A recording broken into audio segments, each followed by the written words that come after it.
The morning I realized Olivia had stolen my life savings, I was standing inside our kitchen holding a coffee mug that suddenly felt impossibly heavy. My bank balance had dropped to $12. Every dollar I had saved for 7 years was gone. And the strangest part? Olivia was still sleeping upstairs beside me. My name is Daniel Carter, and until that morning, I thought I understood the woman I married. Olivia wasn't just my wife. She was my best friend, my business partner, and the person I trusted with everything. We had built our life slowly, carefully, believing that if we worked hard enough, nothing could tear us apart. I met Olivia at a small coffee shop in Chicago during a rainstorm. She was sitting near the window, reading a paperback with a broken umbrella beside her. I offered her mine. She laughed and said, "You realize you're getting soaked, right?" I remember smiling. Worth it. Somehow that simple moment became the beginning of everything. For the first few years, life felt almost perfect. We rented a tiny apartment, cooked cheap dinners, watched movies on an old couch, and talked about the future until 2 in the morning. Olivia wanted a house with a backyard. I wanted financial freedom. So we made a promise. We would save every dollar we could. I worked overtime whenever I could. Olivia took freelance design jobs from home. We stopped eating out, canceled expensive subscriptions, and put our bonuses directly into savings. Every month, I watched the number grow. 10,000 became 20, 20 became 50. Eventually, our account crossed $100,000.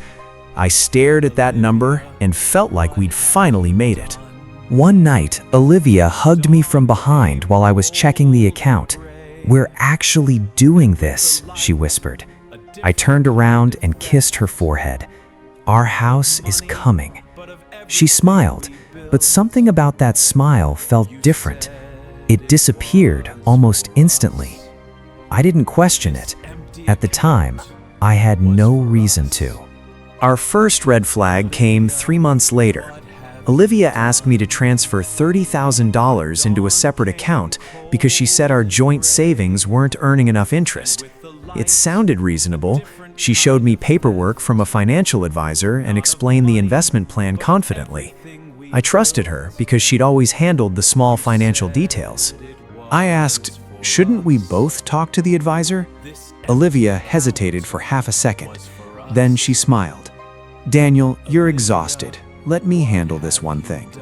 I laughed and kissed her. Okay. That was the moment I unknowingly handed someone else control over my future. I just didn't know it yet. For several weeks, nothing seemed wrong. Olivia became more affectionate, almost unusually so. She cooked my favorite meals and started leaving little notes beside my coffee. I thought she was trying to reconnect with me. Looking back, I realized she wasn't becoming more loving, she was becoming more careful. She needed me comfortable while something terrible was happening behind my back. Then she started getting phone calls she wouldn't answer around me. Whenever her phone rang, she'd walk into another room. One evening I asked, "Who keeps calling you?" She looked at the screen and immediately turned it face down. "Work." I nodded, but when she walked away, I noticed the expression on her face. She looked scared. A week later, I received an email from our bank about a security verification. I opened it casually, expecting some routine notification. Instead, I saw a transfer confirmation. $50,000 had been moved from our savings account. I checked the date. It had happened 3 days earlier. I called Olivia immediately, but she didn't answer. When she finally came home, I asked her about the transfer. She froze in the doorway. "What transfer?" I showed her my phone. She stared at it for several seconds before saying, "Oh, that." Those 2 words changed everything. I asked where the money went. She said it was part of the investment, but she couldn't tell me which investment. That night, I couldn't sleep. Olivia lay beside me, breathing quietly, while I stared at the ceiling. Something was wrong. Not financially, personally. I got out of bed and checked our shared laptop. I opened the banking history and found several transactions I had never seen before. Small amounts at first, then larger ones, all authorized from Olivia's device. The next morning, I confronted her. "Olivia, what is happening?" She started crying before I even finished the sentence.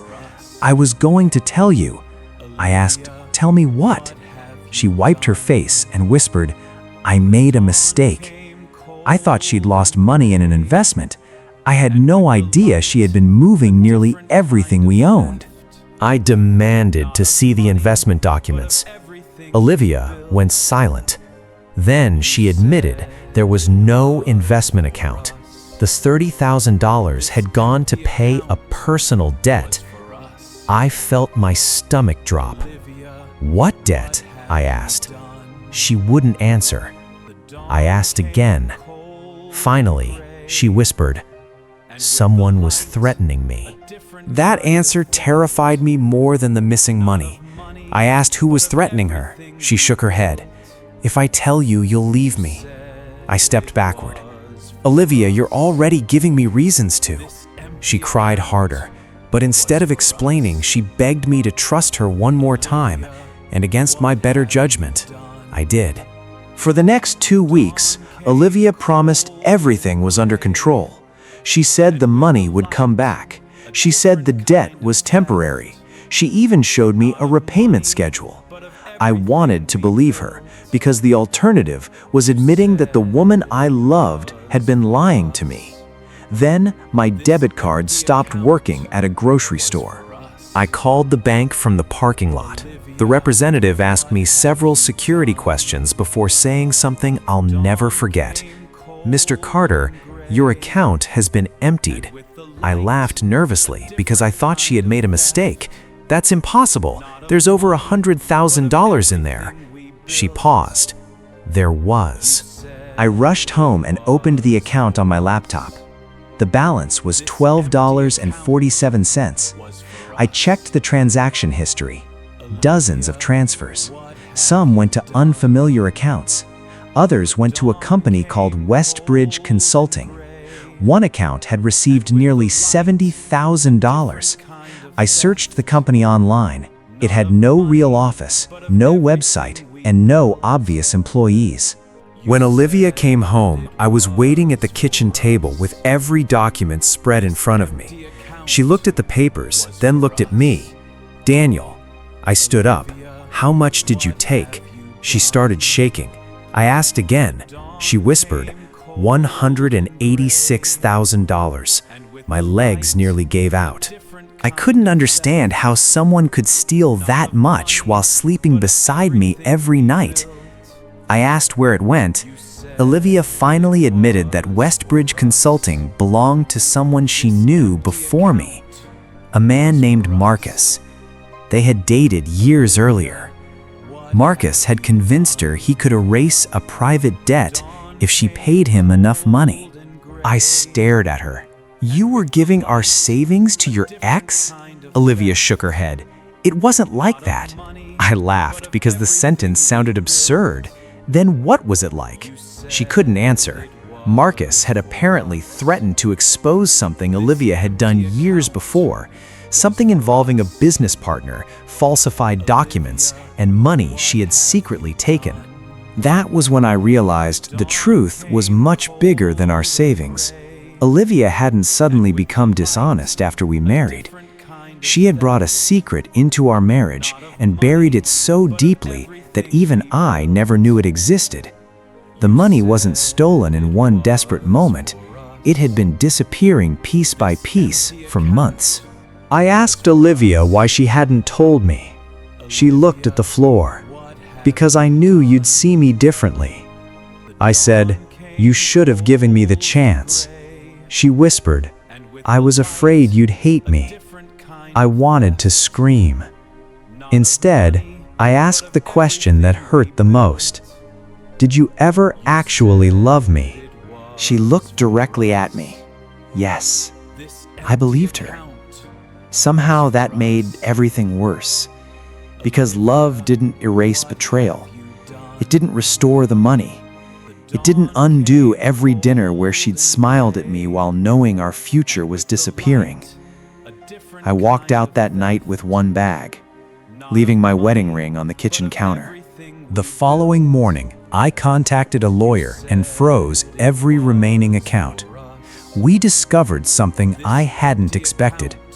Olivia hadn't sent all the money to Marcus. Some of it had gone somewhere else entirely. The transfers were structured through several accounts, making the trail difficult to follow. My lawyer looked at the records and said, "Daniel, I think there's another person involved." I couldn't believe it. We traced one of the accounts to a small property company. The registered owner was a woman named Rachel. I had never heard the name before. Then my lawyer showed me the property address. My heart stopped. It was a house in the suburbs, the exact kind of house Olivia and I had dreamed about buying together. I drove there alone. The house looked ordinary from the outside. White siding, small porch, 2 cars in the driveway. But when I checked the property records, I discovered something that made my hand shake. The house had been purchased 6 months earlier. The buyer was Olivia Carter. My wife had secretly bought a house using our savings. I confronted her that evening. "Why did you buy a house without me?" Olivia started crying. "Because I thought you were going to leave." I stared at her. "So you stole our money and bought another life?" She shook her head. "I bought a place where I could start over if everything collapsed." Then came the biggest twist. Olivia hadn't planned to leave me. She had planned to protect me. Marcus had discovered her old fraud and threatened to destroy both of us financially. Olivia believed that if she gave him enough money, he'd disappear. The house wasn't for her. It was supposed to become our emergency escape if Marcus came after me. For a moment, I almost felt sorry for her. Then I remembered the lies, the hidden accounts, the signatures, the months of pretending everything was fine. Protection without honesty wasn't protection, it was control. Olivia had decided that I couldn't handle the truth, so she stole my right to choose how my own life should continue. I asked her one final question. "How much of the money is actually gone?" She looked at me through tears. "About $60,000. The rest was tied to the house and accounts her lawyer had created." I couldn't believe it. She had destroyed our marriage, trying to save our future. And somehow, both things were true at the same time. We eventually sold the house and recovered most of what remained. The legal process against Marcus took months. Olivia cooperated fully, and some of her old financial misconduct was finally brought to light. I never learned whether she truly believed she was saving us or simply saving herself. Maybe the truth was somewhere between those two things. Olivia and I divorced quietly. There was no dramatic courtroom battle, no screaming match, no revenge. Just 2 people sitting across from each other in a lawyer's office, realizing that the life we'd built could no longer be repaired. Before we left, she said, "I wish I'd told you everything." I answered, "So do I." Years later, I still think about that morning in the kitchen. $12.47. That's what remained in the account when I thought my life had ended. But losing the money wasn't the hardest part. The hardest part was discovering that trust can disappear long before the person you trusted actually leaves. I eventually rebuilt my finances. More importantly, I rebuilt myself. I learned that love isn't supposed to require blind trust. A healthy relationship doesn't mean handing someone control over everything you own. It means knowing you can tell each other the truth, even when that truth is ugly, frightening, or painful. Sometimes I wonder what would have happened if Olivia had told me about Marcus the first day he threatened her. Maybe I would have helped. maybe we'd still be together. Maybe we'd have lost everything anyway. I'll never know, but I do know this. She didn't just steal my savings, she stole my ability to choose our future together. And that's the part people don't understand about betrayal.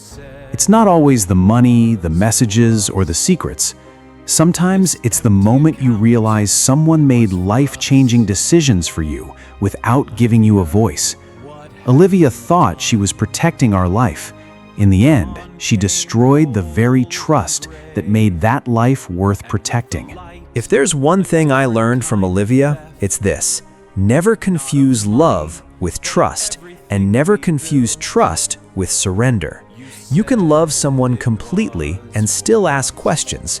You can trust someone deeply and still protect yourself. Because the person sitting beside you every night may know your dreams better than anyone and still hide something that changes everything. I thought Olivia had stolen my life savings. In a way, she had. But eventually, I realized she hadn't stolen my life. She had only taken the version of it I thought was permanent. The rest was still mine to rebuild. And sometimes, losing the life you trusted is the only thing that forces you to finally build one you can trust yourself. If my story made you wonder what you would do in my situation, imagine discovering that your partner secretly moved your entire life savings without telling you. Would you forgive them if they claimed they were protecting you? Or would the betrayal be impossible to survive? Tell me what you would do in the comments, and subscribe for more stories where love, secrets, and betrayal collide.